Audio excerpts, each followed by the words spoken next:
Assalamu alaikum. Your Excellencies, ladies and gentlemen, my name is Nihad Awad. I'm the National Executive Director of CARE, Council on American Islamic Relations, from Washington, D.C., United States. I'm happy and honored to share this session with esteemed guests and scholars.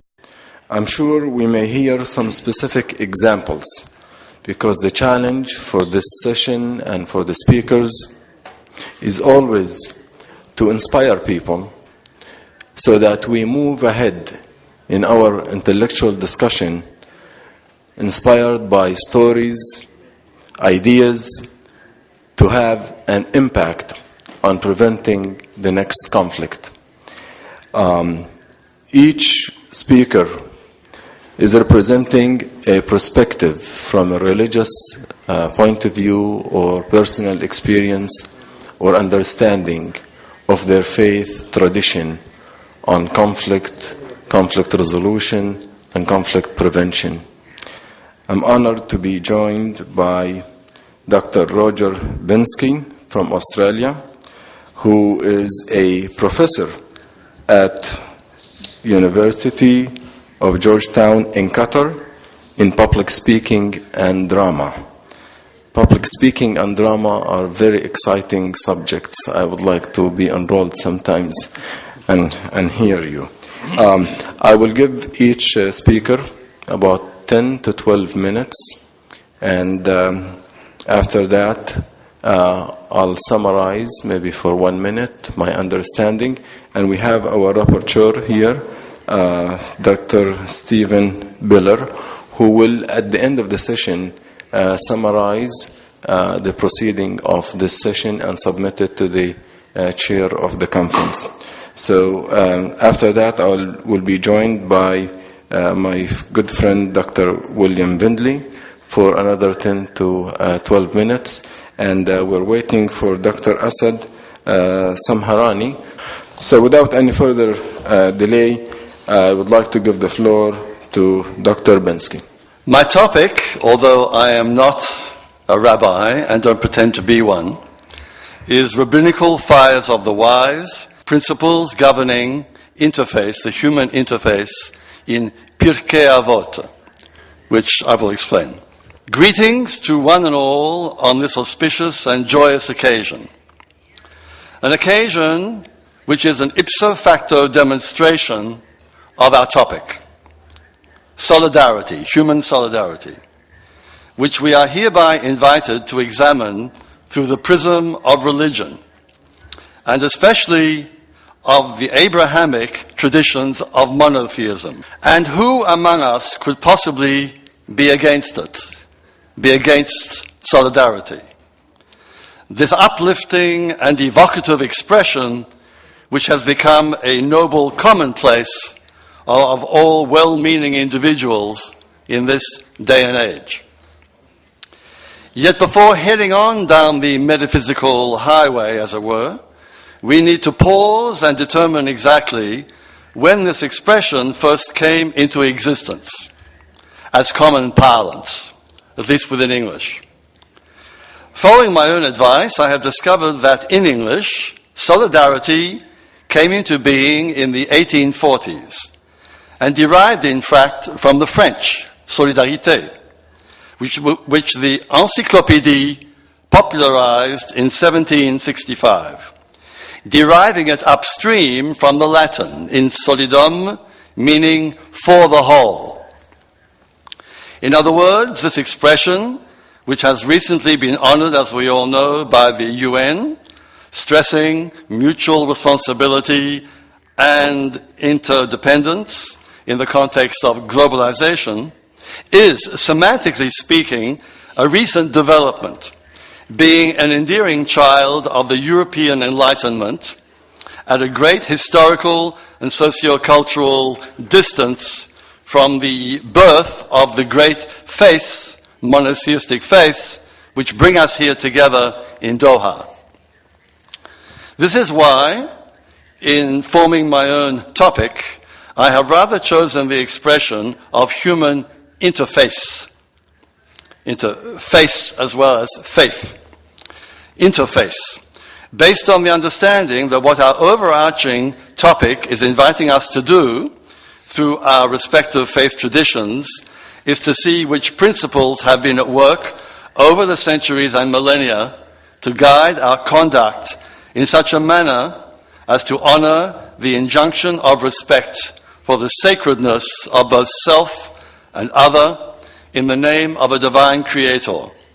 An age-old injunction which supports, like a tectonic plate, the very solidity composing what European cultures have been calling for only 2 centuries solidarity. Let us now direct our attention to the main matter of my proposition, Pirkei Avot, meaning literally chapters of the fathers, but more often known as sayings of the fathers. This refers to a body of wisdom maxims attributed to some 60 rabbis, extending more or less over a period of 500 years from 300 BCE to 200 AD. The preeminent former great rabbi of England, Dr. Joseph Hertz, explains that although these sayings are to be found in the body of work known as the Mishnah, which deals mainly with legal matters and is one of the very first elements of the Talmud, these sayings are almost entirely concerned with moral conduct. He further explains that the fathers in question, as in sayings of the fathers from the Hebrew Avot, actually it's Pirkei Avot, literally means chapters, from Perek in Hebrew, Pirkei the plural. So the fathers in question are to be considered patriarchs, spiritual patriarchs, who preserved and developed the Torah as the living tradition of the Jews during a time of great trials and destruction, but whose maxims, preserved as a sapiential treasure trove, were soon incorporated into the prayer books of many communities, thereby providing easy reference for parents instructing their children on moral conduct down throughout the generations. Dr. Hertz also stressed that the Pirkei Avot is not a systematic treatise, because you also find parables and folk sayings. And that, I'm sure, strikes a chord also in Islam. Consequently, and I tend to see the fact as reflecting a generic reality within the Jewish experience, it is up to each teacher or parent to sift through the entire sapiential text in search of elements which may be highlighted according to the subject. Elements which are hopefully meant to start a conversation and not to end one. So where shall we begin?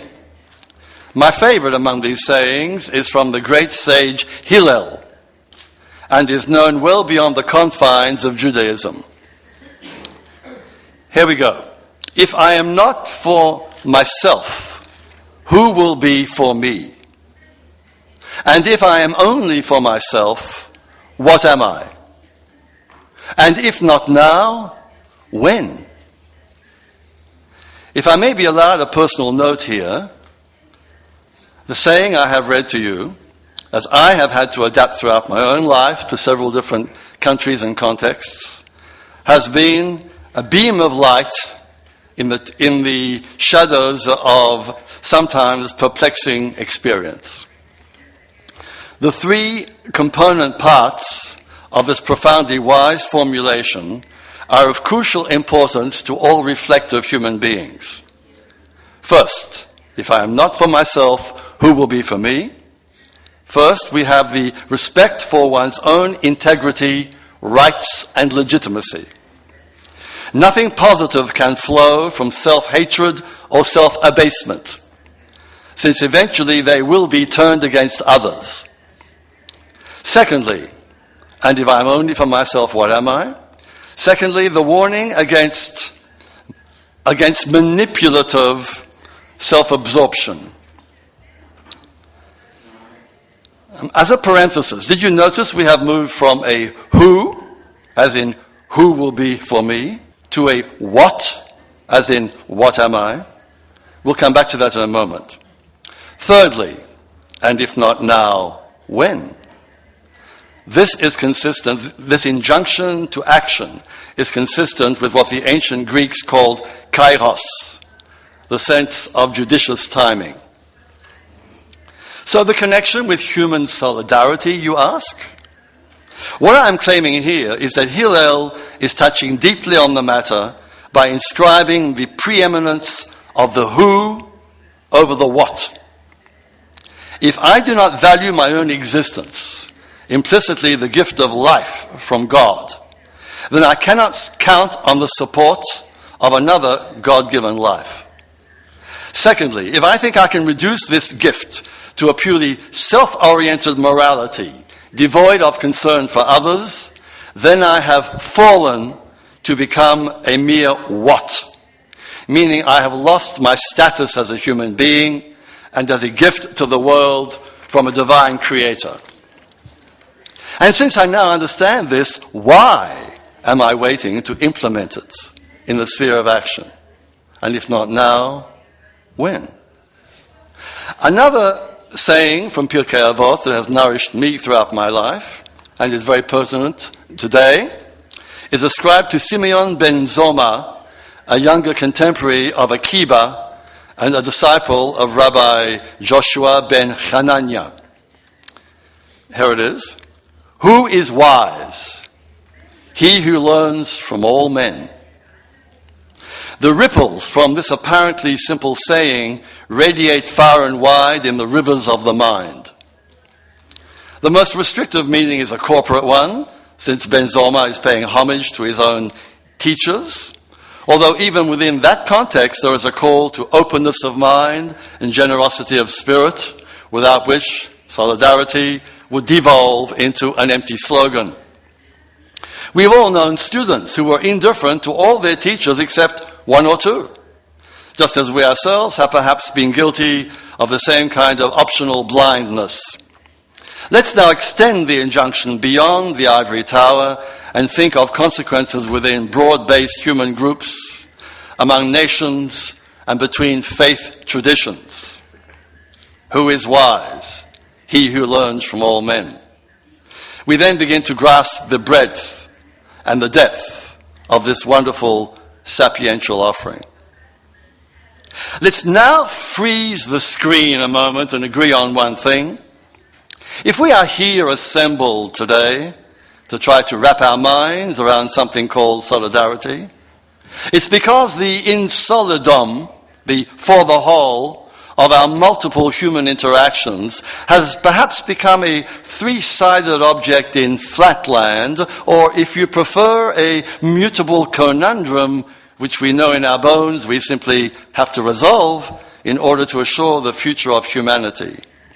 Never before have human beings from all around the globe been thrown together in such novel proximity, with all the puzzlements and tensions, along with the wonderful excitements that this proximity generates. Consequently, to be told that wisdom lies in learning in some manner from all men, all human beings, brings healing clarity to what often generates social and existential, if not political, confusion. The words of Ben Zoma should surely be inscribed on the portal of edifices devoted to education and culture.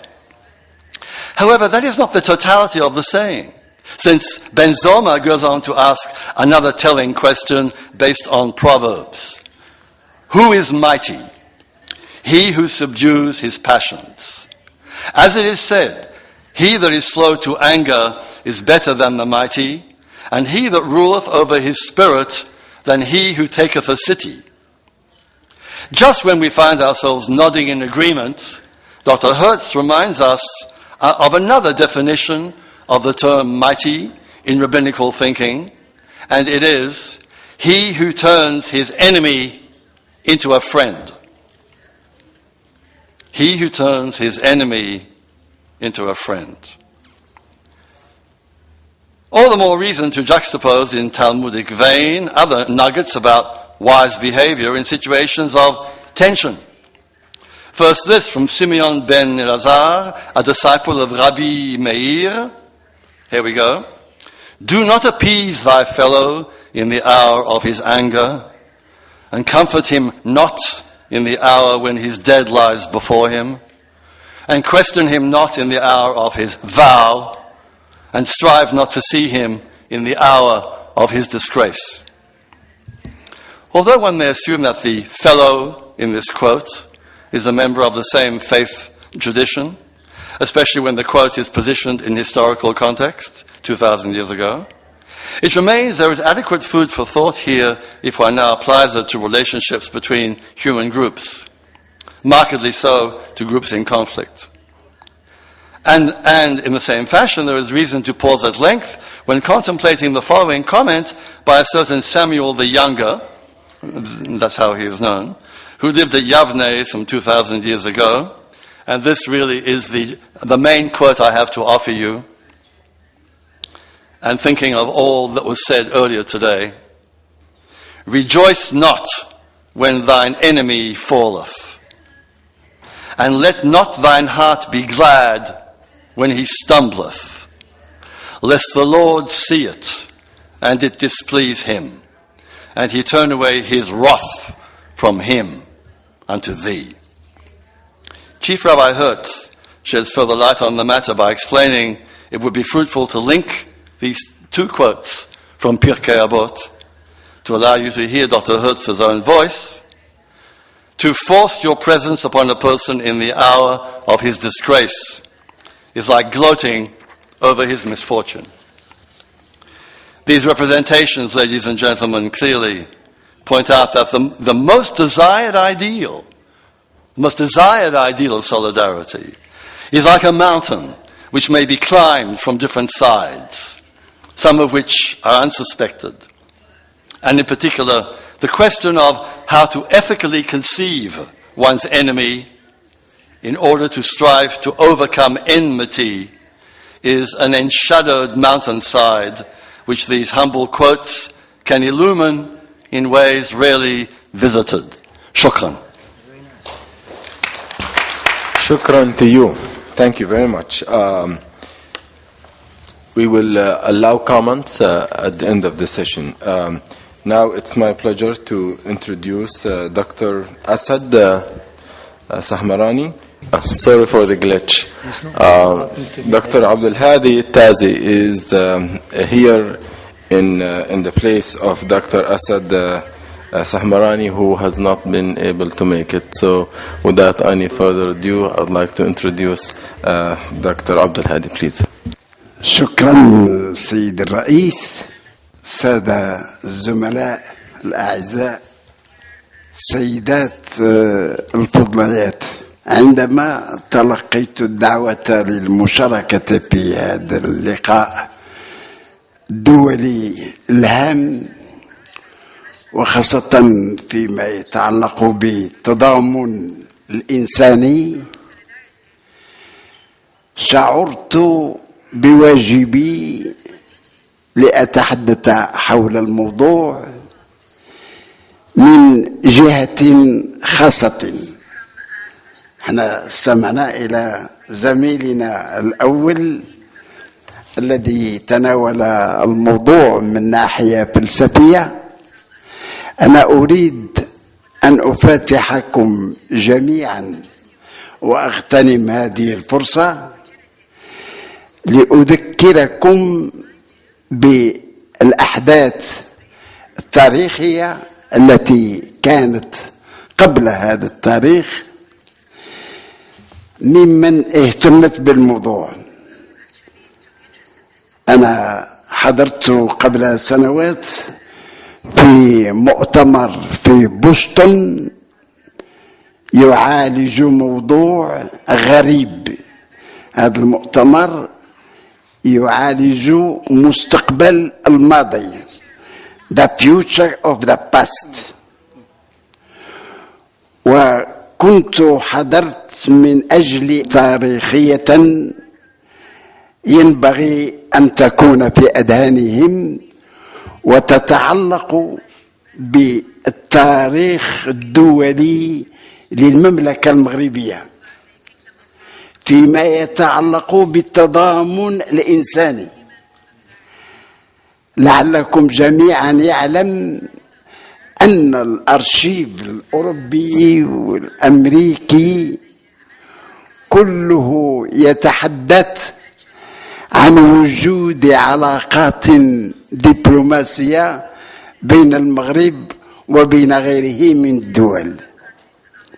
أنا أحضرت لكم من أجل إفادتكم 3 وثائق فقط.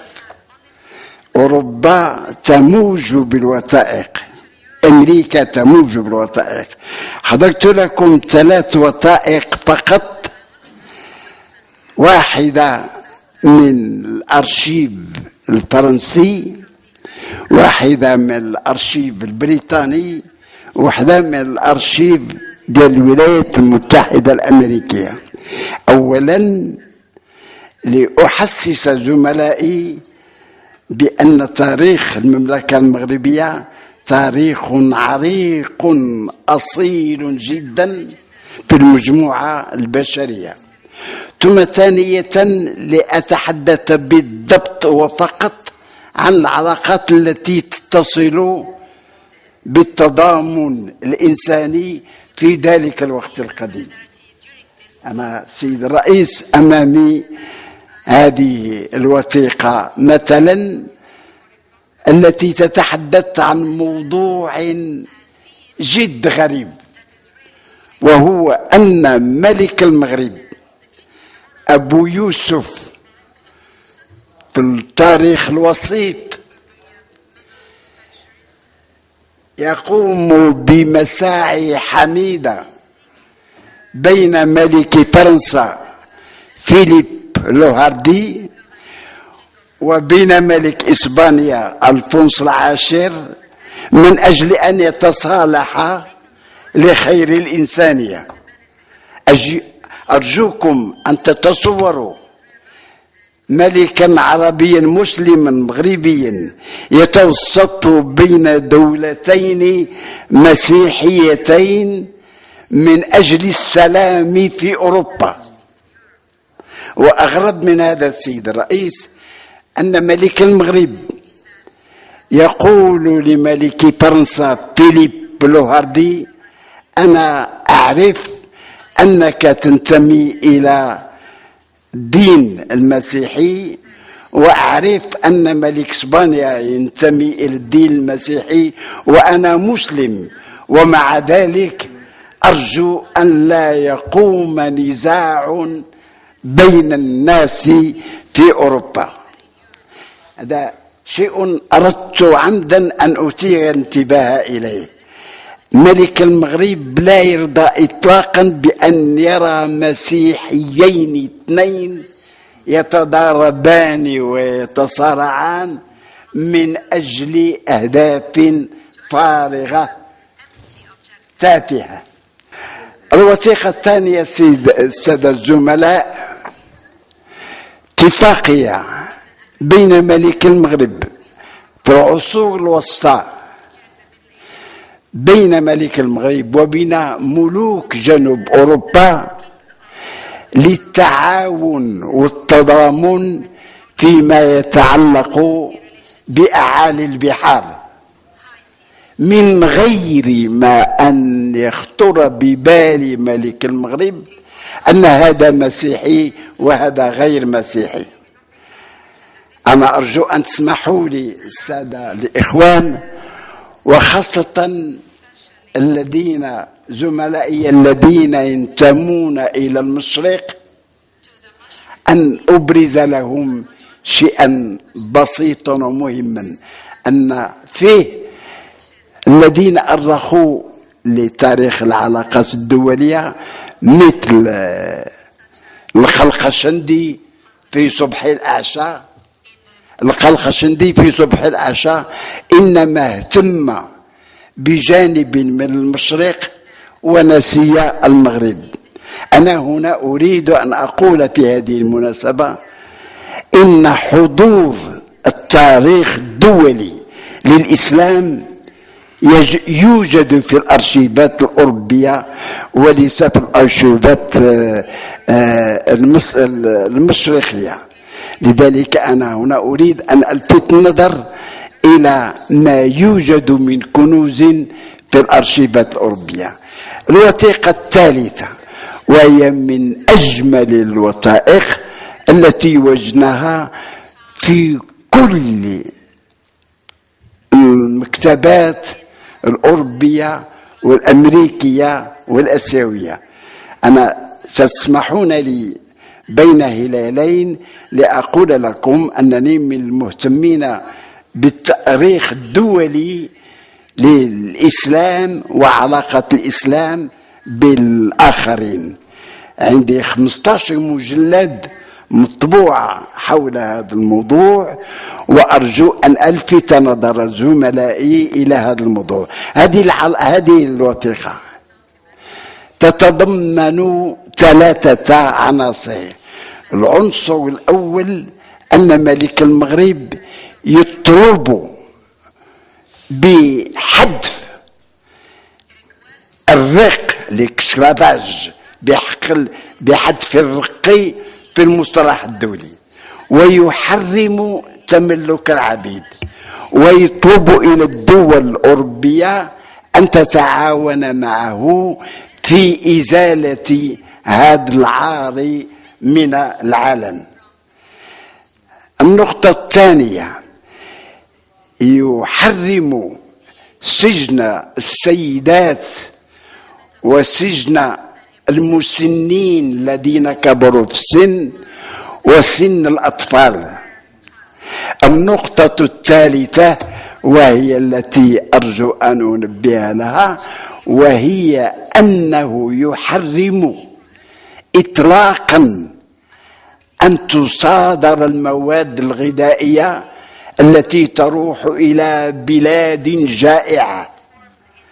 ويقول في النص إنه لا فرق عندنا بين مسيحي وبين غيره، لأن الجوع لا يمكن أن يقاوم إطلاقا، وأنه ينبغي أن نفتح الطريق أمام كل الذين يحاولون أن يتغلبوا على الكوارث الطبيعية من جوع أو طاعون أو مشاكل مادية. أنا لا أريد أن أخذ من وقتكم طويلا، ولكني سأقول للسيد الرئيس إنني سأتبرع بهذه الوثائق الثلاث على مركز البحوث الذي يهتم بالحوار ويهتم بفتح الأبواب للذين يريدون أن يفتحوا الأبواب. أغتنم هذه الفرصة لأشكركم جميعا على حسن استماعكم. Thank you very much, Dr. Abdul Hadi Tasi, for a nice presentation, and thank you for donating these 3 documents for the benefit of the Center for Dialogue. Now it's my pleasure to introduce our friend Dr. William Bindley. He's the Secretary General of Religions for Peace. You've seen him in so many conferences and discussions, and I look forward to hearing your presentation. Please. Well, thank you very much, Mr. Chairman, and gratitude to the 2 previous speakers. I think we're all tremendously grateful that Dr. Al-Naimi convenes us here, and so I, as we all do, offer my vote of thanks for that. Our topic is human solidarity in response to wars, so a tremendously serious and pertinent topic to focus our attention. As our chairman mentioned, I have a multi-religious mandate. I'm a religious believer, but I'm going to try to frame my remarks with the modesty that's required if we're trying to represent multi-religious work.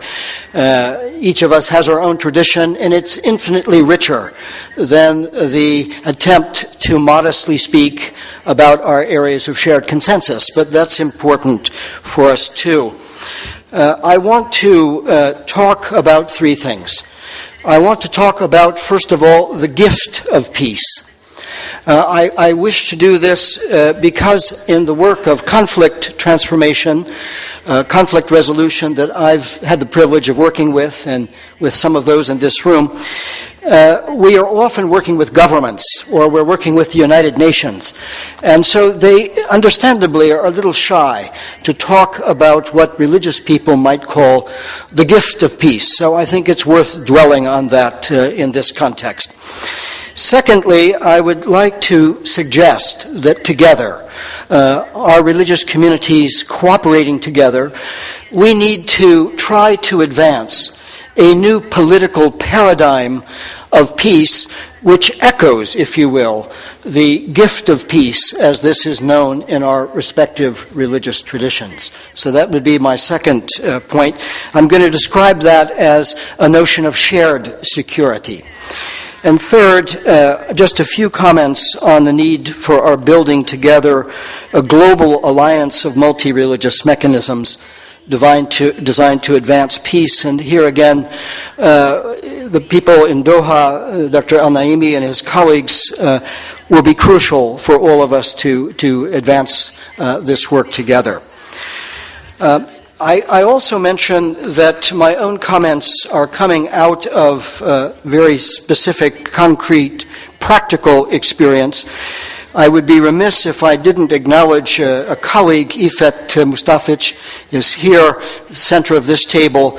One of my teachers. We spent a very, very cold winter together at the end of the war in Bosnia. And Ifet was the senior assistant to Dr. Saric, the Reisul Ulama. And so some of this work of conflict resolution is actually, we're building a history of it, of religious communities working together. Sheikh Tamimi is here. We were just with your colleague, Metropolitan Ibrahim, shortly after the war in Gaza. We were convened and struggling, all of us together, on how to go forward. So my comments are tempered really by the learnings of a large community of religious leaders working together. As a religious believer, and in my capacity as the Secretary General of Religions for Peace, I have grown ever more convinced that it is precisely religious communities' respective experiences of the divine, the holy, the supremely true, the good, the supremely beautiful, and the supremely merciful that is really at the heart of our capacities to build peace. As we know together, to speak of these religious centers of our respective experiences requires sensitivity, modesty, solid principle, and a care in our use of of words. So I'm going to try my best to exercise that modesty and care. Nevertheless, in place after place, I have seen religious people turn to their faith and find strength when everything seems at an impasse. Ordinary people, in the midst of conflicts and gross injustices, often humble us. They often show us that despite their sufferings, despite injustices that cry out to be addressed, they are not separated from what might be termed by each of our religious traditions in its own way as the gift of peace. And this is really worth pondering for us as religious people. My observations suggest to me that various religious traditions experience the gift of peace as also a task, indeed a holy task, a task that calls each tradition's respective believers with the utmost urgency to work for true justice and true healing. And yet, the gift of peace remains always a gift. And what a mysterious gift. In Sierra Leone, I worked with Muslim and Christian amputees, victims whose limbs had been chopped off, but who together said they were willing to forgive. During the formal peace talks in Lomé, Togo, I spoke with a man who had lost his beloved wife, his daughter, his house, his job. His loved ones could not be returned. And yet he ended his story with simple words, "Thank God for peace, I forgive them all." We religious people often witness that believers have hidden strengths spiritualities, a living link with transcendent mystery that grounds their lives. Often, it is a dark night of affliction, gross injustices, or withering losses that, like an X-ray, discloses the hidden strengths of spiritualities. Now, importantly, to acknowledge that a living link with transcendent mystery is not severed in the midst of social brokenness is not a license to exonerate us from our moral responsibilities. It does, however, help center our attention on what is uniquely religious.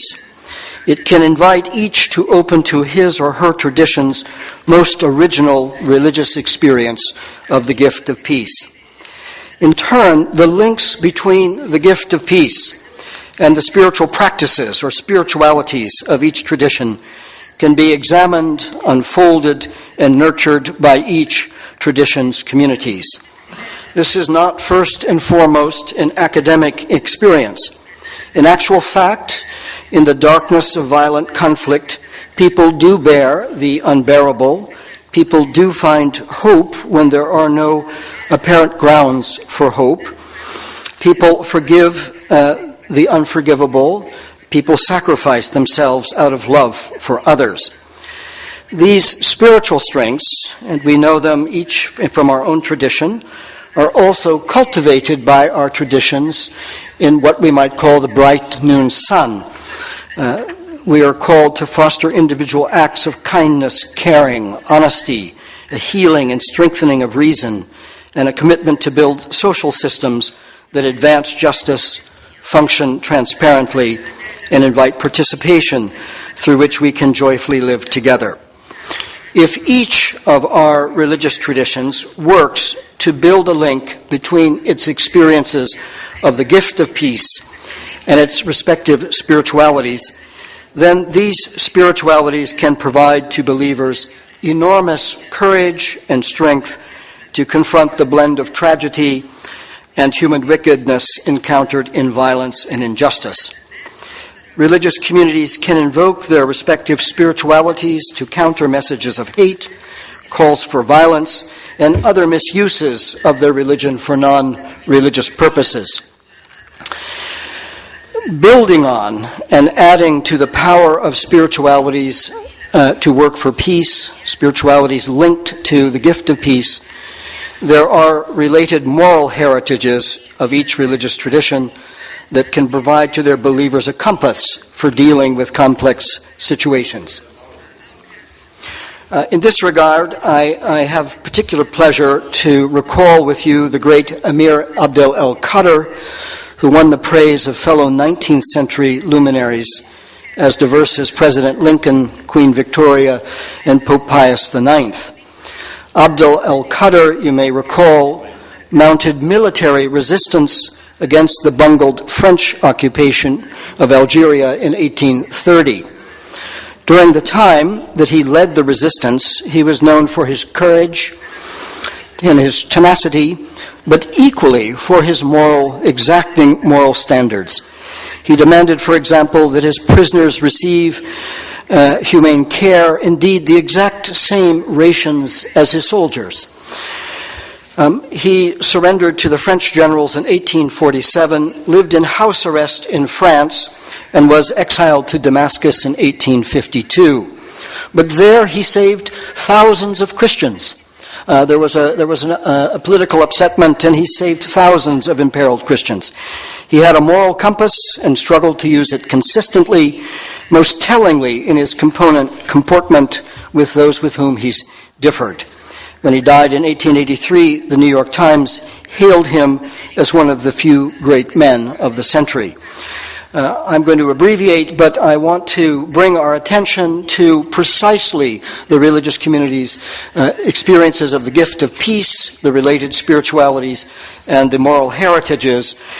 These are what we bring, I believe, to the building of peace itself. I would like to, very briefly, do I have 3 minutes or 4 minutes? Okay, 1 minute. Okay. Thank you. Thank you, Mr. Moderator. Briefly, I would like to say that trying to put out the fires of war will always be a noble task for our religious cooperation, but we've got to do more than that. We have to take the gift of peace that each of our traditions understands and has experienced and help to transpose that in a multi-religious way into a new notion of peace, a new paradigm, political paradigm, social paradigm of peace. I would call this a start on this, the notion of shared security. And this builds on state security, which is focused on security among states, between states. That remains important. It goes beyond human security, which the UN tried to elaborate, which focuses on individual well-being, whether they're within states. We also recognize that there's more as religious people. We have to address two other factors: our fundamental vulnerability as human beings, our mortality, how easily that is misused and tempts us into patterns of domination or subjugation. These are simply dead ends for us. And finally, our profound interconnectedness,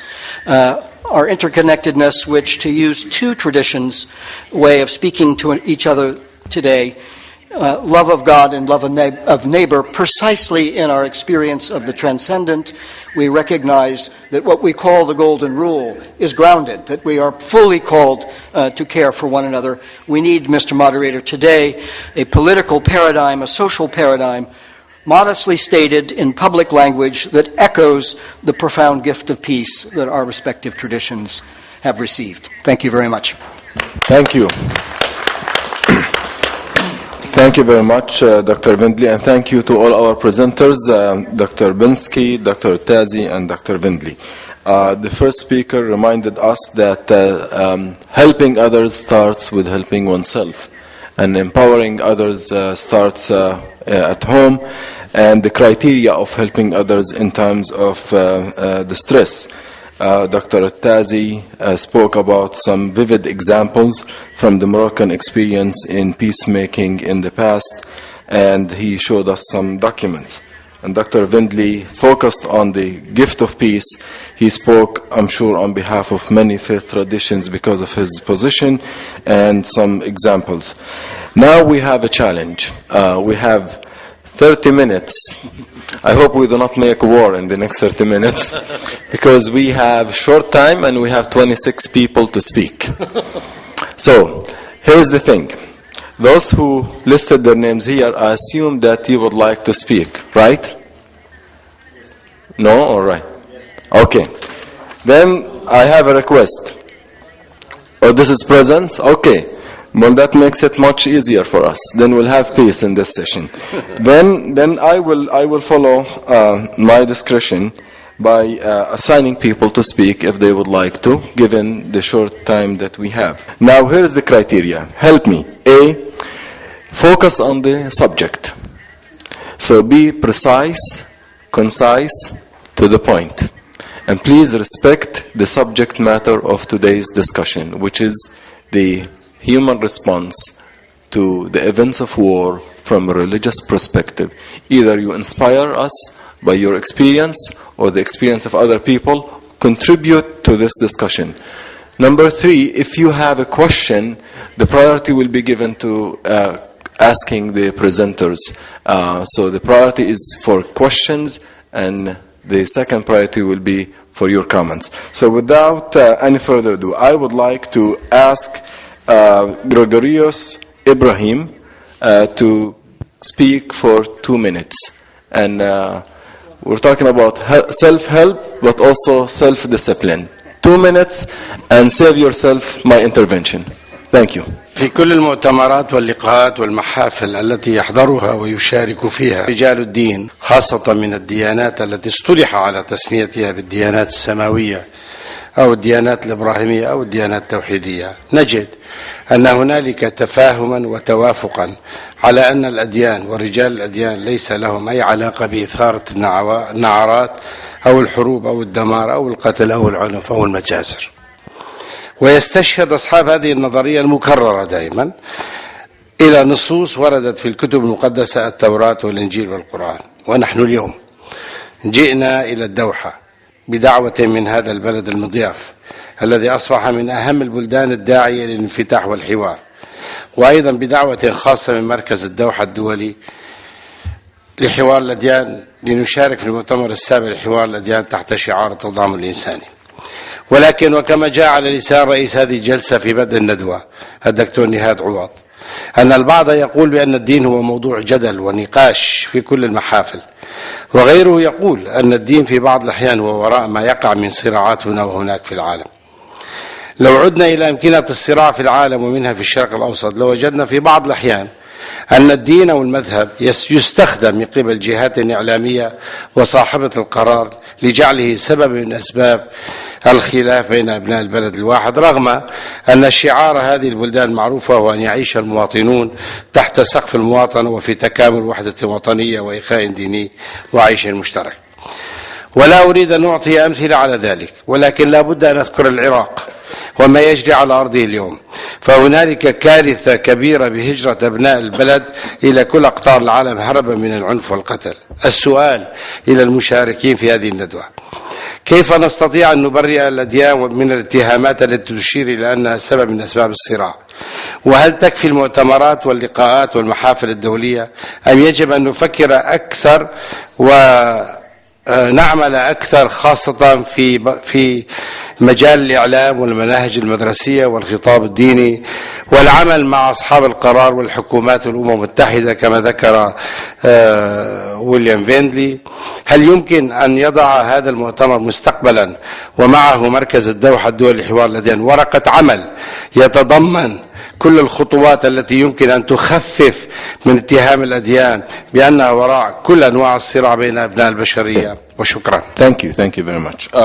I think the presenters answered the question in a way, but the new suggestion that I see from your side is to get a white paper with procedures and recommendations to prevent or cope with war consequences.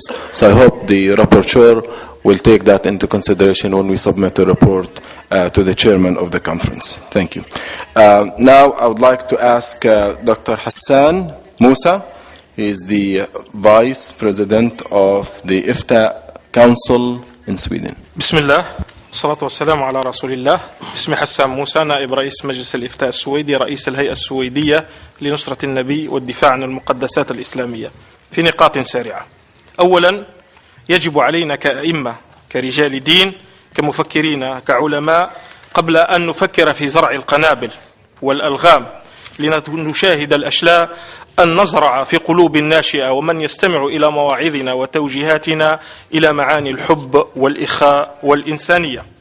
ثانيا، إننا كرجال دين لابد أن نتعلم التسامح والمحبة، وأن يكون شعارنا أننا نكون كالشجر يرمونهم الناس بالحجر فيرموهم بالثمر. كذلك نحن كرجال دين وتاريخنا مليء بمشاركاتنا هنا وهناك. الحروب تبدأ بكلمة وتنتهي بكلمة ستوب أو قف، فلنتكن كلمة السلم شعارنا. الماضي له مرارات كثيرة لا نريد أن نتحدث فيها، وكلنا يقرأ التاريخ، وتلك صفحات تطوى ولا ترمى ولا تمزق لنستفيد منها، ولكن هناك مرارات تحدث الآن. أقول موقفا وأختم بذلك: عندما كانت أحداث 11 سبتمبر طلب منا نحن كمسلمين أن ندين، فأدنا بصراحة. طلب منا كمسلمين في الكنائس والمعابد والأديرة أن نتكلم وأن ندين وأن نرفض الإرهاب، فأدنا وأدنا بني جلدتنا. عندما وقعت أحداث غزة، أطفال وأشلاء ودماء، دعينا إلى صلاة مشتركة فرفضنا، وعندما طلبنا الإدانة من الغير لم يتجاوب معنا، لحسابات ربما سياسوية أو لحسابات لها معان أخرى، إلا أن الدماء واحدة ونحن أبناء آدم وكلنا لآدم، فيجب علينا عندما ندين أن ندين الجميع وأن نميز وأن لا ننظر إلى التاريخ وأن ننظر إلى المستقبل إذا كنا فعلا نعمل للمستقبل من أجل كلمة سواء، بعيدا عن الترهات، بعيدا عن معاداة السامية والإسلاموفوبيا كذلك. شكرا. Thank you. Mr. Ali bin Mubarak from Tunis. أشكرك. لمجرد التساؤل: هل يمكن في مثل هذه المؤتمرات أو الندوات أن تتحول النظريات إلى عمل يعمل ويعم المجتمعات الإنسانية. هذا ما أردت أن أتساءل عنه، آملا أن تتحقق تلكم الندوات إلى آليات تتيح للناس أن يتعاملوا بالسلام من خلال الدين. وشكرا. Thank you for being precise and short. That's why we said from the beginning, we need practical experiences, inspiring stories, or practical suggestions so that religious leaders or representatives of faith traditions will have a role to prevent wars from taking place or coping with wars and bring relief to victims of war. So I welcome the fact that we should be practical. I'd like to ask Mr. Saeed bin Nasser al-Miskari. بسم الله. الملاحظة الأولى للسيد المحاضر الأول سيد روجر بنسكي. في الحقيقة هو تحدث عن مسألة مهمة جدا تتعلق بالمصطلح، وتحدث فيما تحدث عن ديانات توحيدية ثم ديانات إبراهيم كذلك الديانات السماوية. إذا علمنا أن الكتاب المقدس المسيحي كتب في الأرض وربما بإلهام سماوي لكن كتب في الأرض، يدعونا أيضا إلى التساؤل عن هذه الأمور، فلابد من ضبط هذه المصطلحات حتى تكون حافزا للحوار الحقيقي ربما والبناء.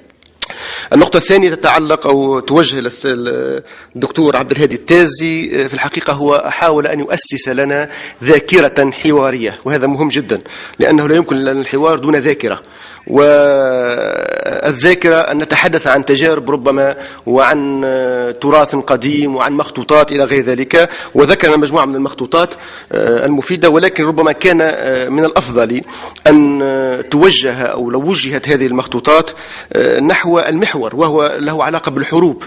فهذه المخطوطات تتحدث عن العلاقات الإسلامية المسيحية بصفة عامة، ولم تنضبط ربما وفق محور هذه ورشة العمل، فكان بودي ربما لو جاء لنا بمخطوطات أخرى لها علاقة بهذا المحور. وشكرا.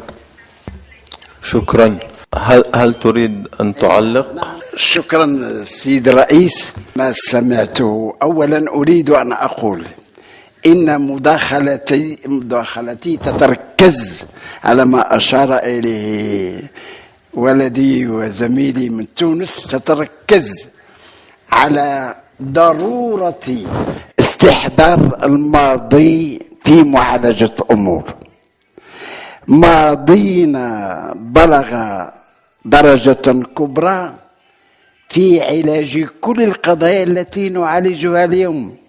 قضايا الحروب، أنا قلت لسيادتك بأن ملك المغرب يطلب من ملك فرنسا أن يصالح ملك إسبانيا من أجل تجنب الحروب.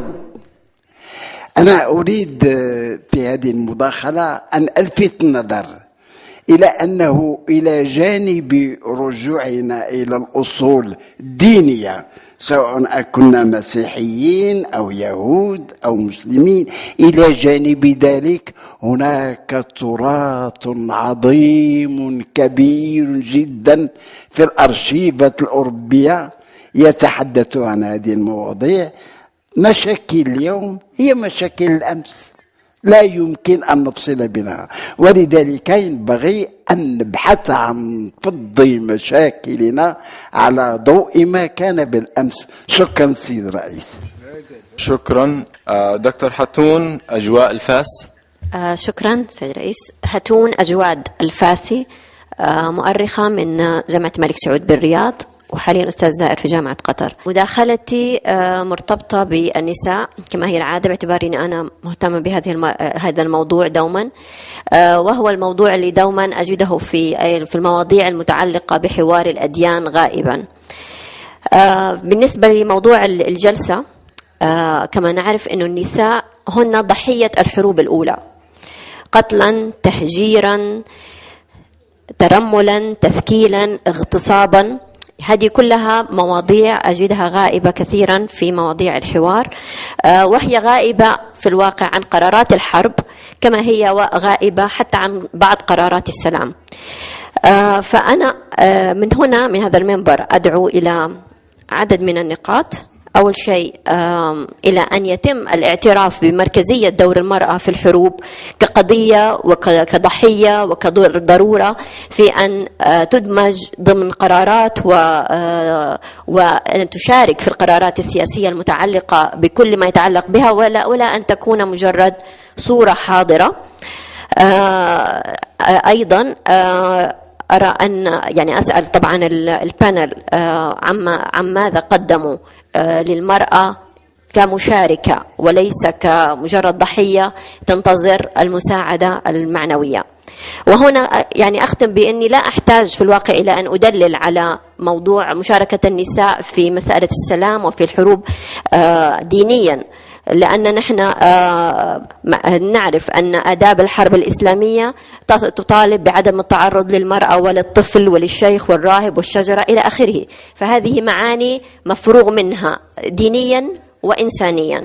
فأقف هنا وشكرا. شكرا. Thank you. If Dr. Bindley would like to respond. Well, thank you very much. I appreciate all the comments made. I'd like to also bridge the question that you made, good sir, about the transition from conferences to action. Just briefly, and this will come back to the women question, just briefly, I'm happy to say that religious communities are building for themselves action-oriented mechanisms. We have now in Religions for Peace about 70 countries that have national interreligious councils, and they're intentionally directed towards building peace. And here I come to the women's question. What we've tried to do is recognize, to be really honest in multi-religious work, we should know who the players are. And really the players are the religious communities and all of the infrastructure that the religious communities have built. When we inventory that, we recognize that that's massively including women of faith. And so Religions for Peace has been about trying to build multi-religious women of faith networks that can be built on the national, regional, and global level. And these, in turn, are mainstreamed into the leadership of the interreligious councils. So it's not, in any sense, tokenism. It's women bearing the roles they bear within their respective communities.